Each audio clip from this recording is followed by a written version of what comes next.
The Holy Gospel according to Luke. Glory to you, O Lord. On the first day of the week, at early dawn, the women came to the tomb, taking the spices that they had prepared.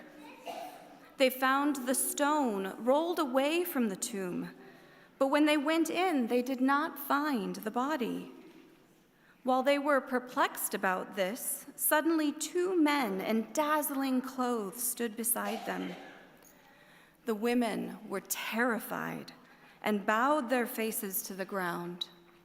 But the men said to them, "Why do you look for the living among the dead? He is not here, but has risen. Remember how he told you while he was still in Galilee, that the Son of Man must be handed over to sinners and be crucified, and on the third day rise again." Then they remembered his words, and returning from the tomb, they told all this to the 11 and the rest. Now it was Mary Magdalene, Joanna, Mary, mother of James, and the other women with them who told this to the apostles. But these words seemed to them an idle tale, and they did not believe them. But Peter got up and ran to the tomb. Stooping and looking in, he saw the linen cloths by themselves. Then he went home, amazed at what had happened. The Gospel of the Lord. Praise to you, Lord. Please be seated.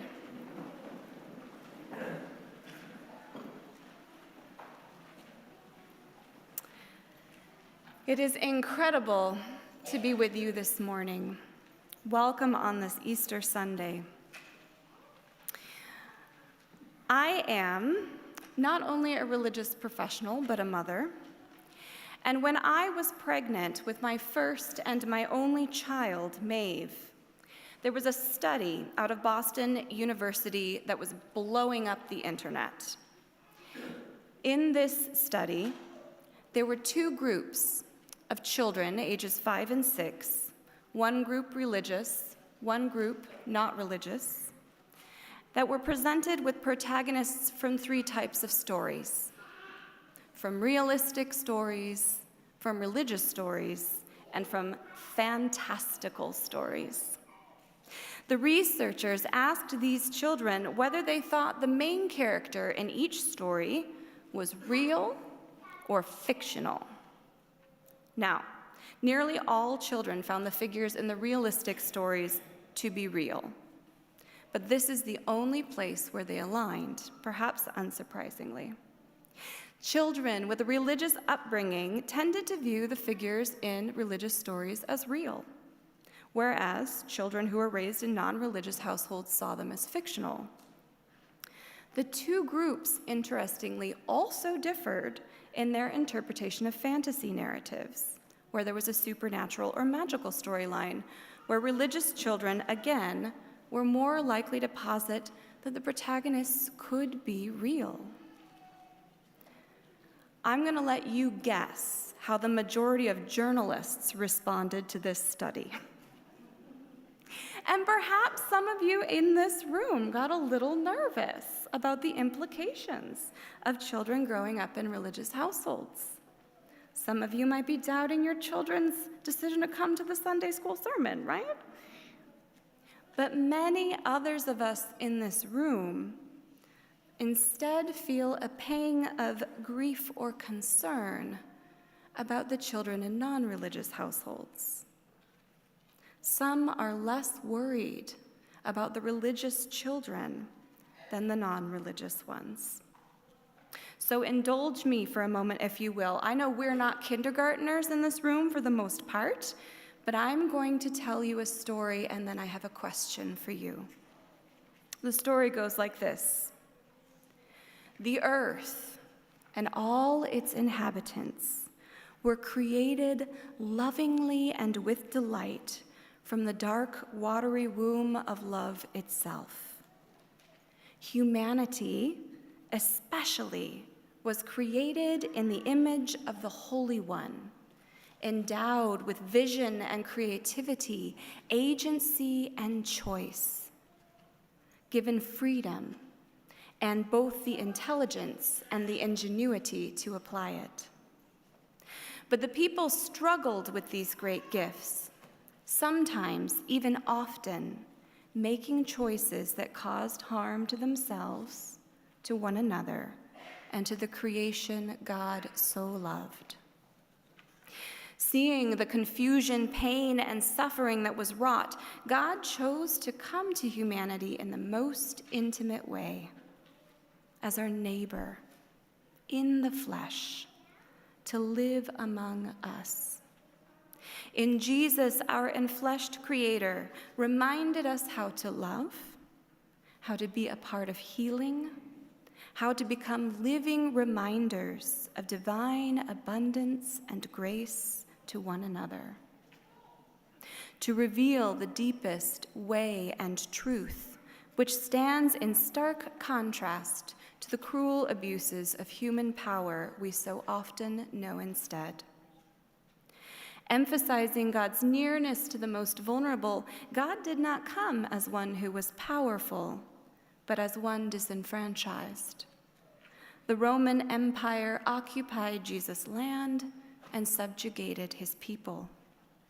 And when this simple Jewish rabbi's popularity and influence grew, so too did the threat that he posed to those who desired to retain their own power and control. Under the cover of night, they arrested him. He was slandered, cruelly abused, and publicly executed.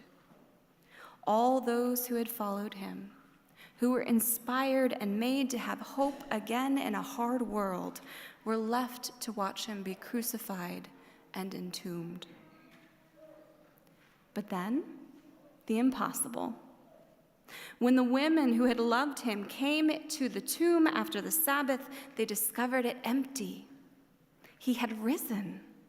The cruelty and the worst of what humanity could be did not have the last word. Death and all that we fear about it did not have the last word. Through Christ, we learned the greatest thing that God has to teach us, that where we see cruelty and death, new things are possible. That where we see endings, God is eternal still. That even when it all seems lost, nothing is lost that cannot again be found. Okay, I'm going to ask you my question. This is not a rhetorical question, it is a real question, but I don't want you to answer it out loud. Safe space, okay? Is the story I just told you true? Yes. Ooh! Out of the mouths of babes. Out of the mouths of babes. This may seem like a very silly question for someone to ask from the pulpit on Easter morning. And that's okay if you are thinking that right now. But how you answer this question in your heart may have something to do with which group of kids you were worried about in the Boston University study.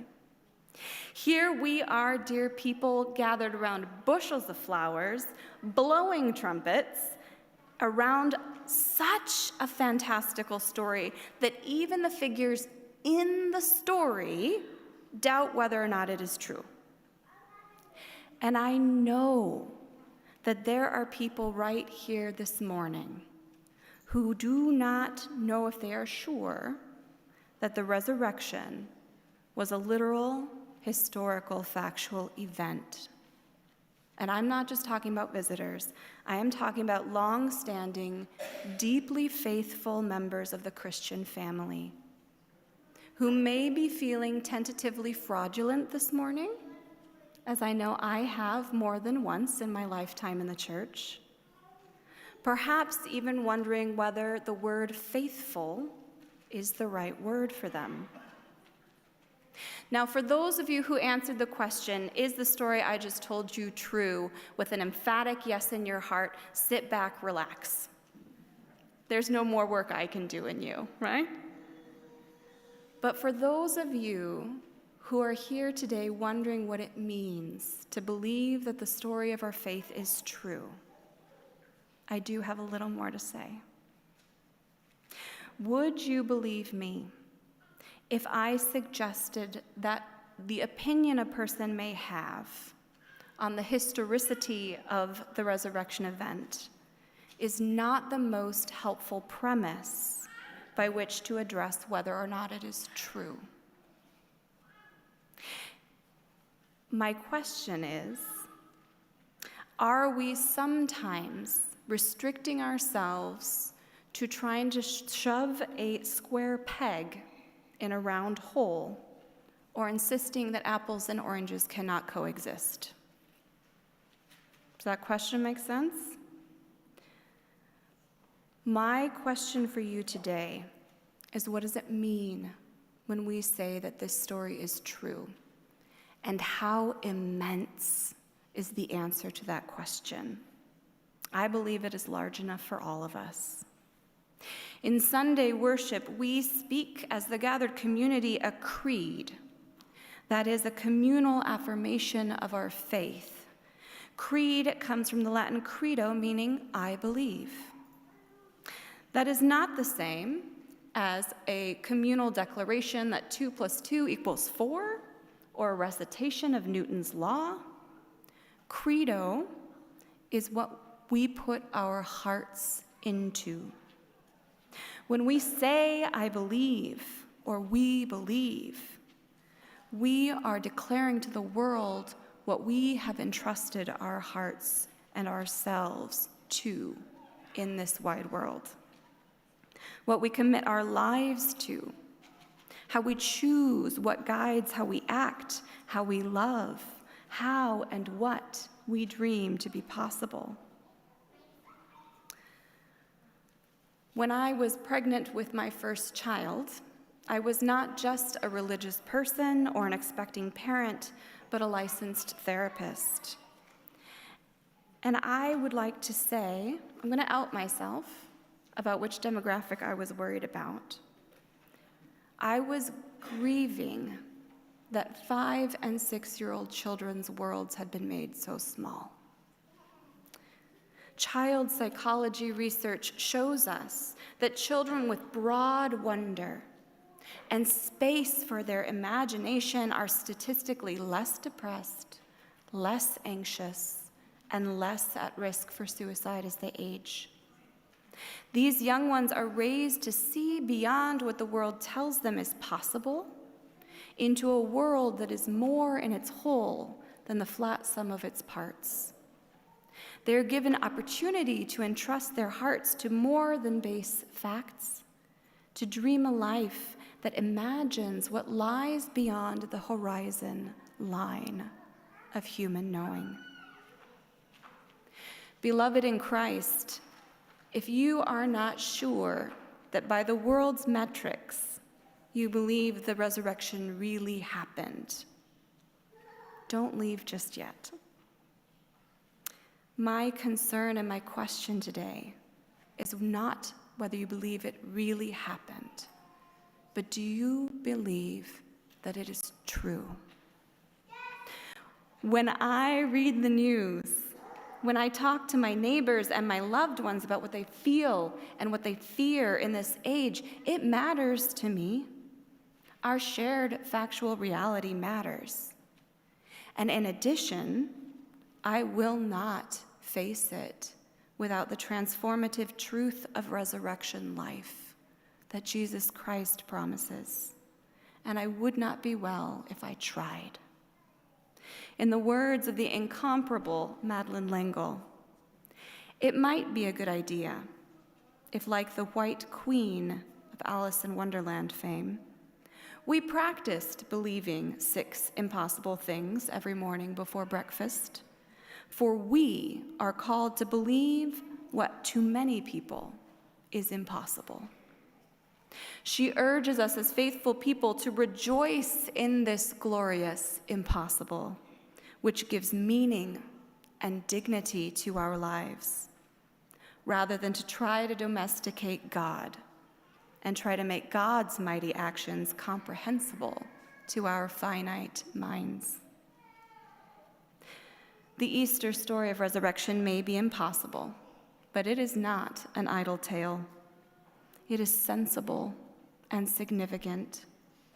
We remember and rejoice today that where we see cruelty and death, new things are possible. Where we see endings, God is eternal still. And that even when all seems lost, there is nothing lost that cannot be found again.